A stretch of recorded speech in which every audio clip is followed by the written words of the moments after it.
Hi viewers, welcome to red TV. ఇవాళ ఎన్టీఆర్ గారి ఫ్యాన్స్కి అయితే ఒక పూనకాలు వచ్చే న్యూస్ అని చెప్పుకోవాలి.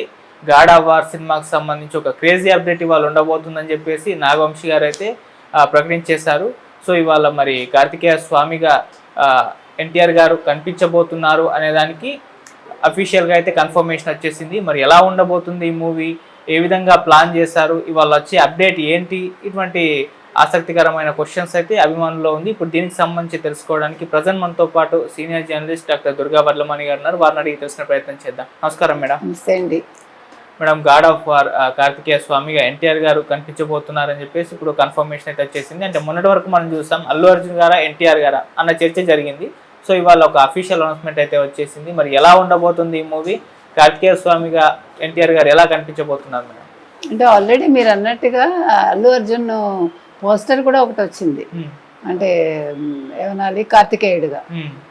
ఈయనే షణ్ముఖుడు అంటారు, కార్తికేయుడు అంటారు, స్కందుడు అంటారు, ఇలా రకరకాల పేర్లతో పిలుస్తారు ఆయన. మీకు తమిళనాడులో 6 ఆలయాలు ఉన్నాయి, చాలా మంచివి. తిరుచెందూరు ఉంది, తర్వాత స్వామిమలై ఉంది, తర్వాత తిరుపురకుండ్రం, ఇట్లా 6 క్షేత్రాలు ఉన్నాయి. తర్వాత దీక్ష కూడా తీసుకుంటారు, శరవణ భవని అంటారు. సో మొత్తం మీద కార్తికేయుడు లేదు షణ్ముఖుడు లేదా వేల్ అన్నా కూడా, అంటే వేల్ అనేది ఆయన ఒక ఒక ఆయుధం, ఆయనకి వేల్ మురుగన్ అంటారు ఆయన. సో తమిళనాడులో చాలా విపరీతంగా పూజిస్తారు. మీకు ప్రసిద్ధం కూడా కార్తికేయుడికి సంబంధించి. సో అటువంటి సినిమాని తీయబోతున్నారు, అది కూడా జూనియర్ ఎన్టీఆర్తో. సో జూనియర్ ఎన్టీఆర్ చాలా బాగా నప్పుతారనే మనం చెప్పచ్చు కార్తికేయుడి కింద, అంటే స్కందుడి కింద.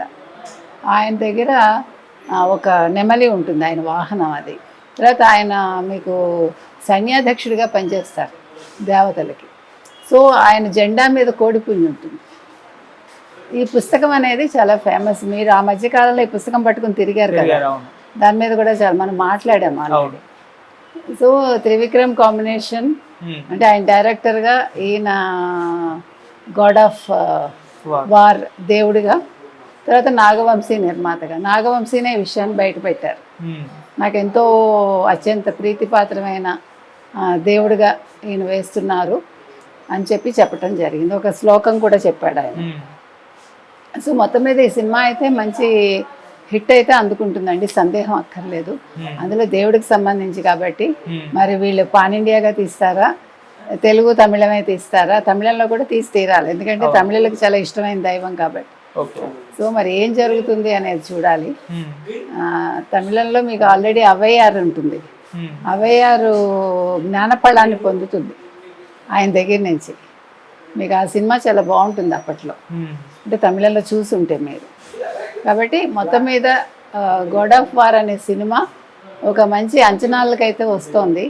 మరి ఇది ఎప్పుడు సెట్స్ మీదకి వెళ్తుంది? ఇవాళైతే ముహూర్తం మొదలవుతుంది అన్నారు, 5:09 ఎప్పుడో ముహూర్తం పెట్టారు. సో ముహూర్తం షాట్ కూడా రెడీ అయిపోతుంది. మరి ఎందుకు ఇందులోంచి అల్లు అర్జున్ తప్పుకున్నారని మనకు తెలియదు. మొత్తం మీద ఎవరికి ఏది రాసి పెట్టుంటుందో తెలియదు కదా. అందులో ఈయన దేవరా చేశాక అటు బాలీవుడ్కి వెళ్ళి నష్టపోయాడు ఆయన. ఫ్లాప్ సినిమాలు వచ్చాయి. మరి ఇది ఒక మంచి హిట్గా వస్తుందా, మరి దీన్ని ఎప్పుడు రిలీజ్ చేస్తారు అనేది వేచి చూడాలి.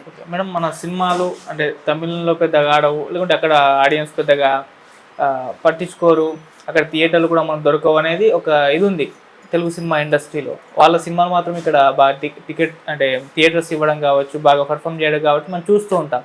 సో ఈ సినిమాతో ఎన్టీఆర్ గారు తమిళ మార్కెట్ని కూడా అడ్రస్ చేయబోతున్నారా, ఆ తమిళ మార్కెట్ని కూడా టార్గెట్ చేయబోతున్నారా అనుకోవచ్చా మేడం ఈ సినిమా? మనం ఏం చెప్పలేమండి, మీరు అన్నది కరెక్ట్.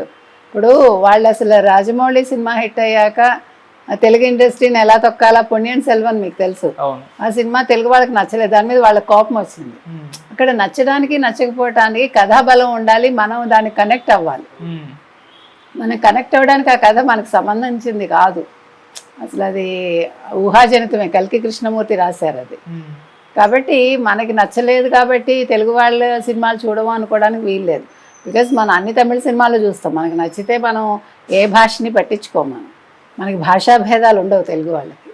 మరి ఆ రకంగా వాళ్ళు ఇది మురుగన్కి సంబంధించింది కాబట్టి థియేటర్స్ ఇస్తారా? ఇచ్చాక ఎంతవరకు జూనియర్ ఎన్టీఆర్ తమిళ్ని అలరిస్తాడు ఆయన తెలియదు మనకి. అవును. దేవుడు ఇష్టమైనా కూడా ఈయన్ని అందులో వాళ్ళు ఊహించుకుంటారా లేదా అనేది. ఇప్పుడు అల్లు అర్జున్కి ఉండే క్రేజ్ మరి ఈయనకి వస్తుందా రాదా? అసలు అల్లు అర్జున్ని ఎంచుకోవడానికి కారణమే అదా, ఎవరు త్రివిక్రమ్.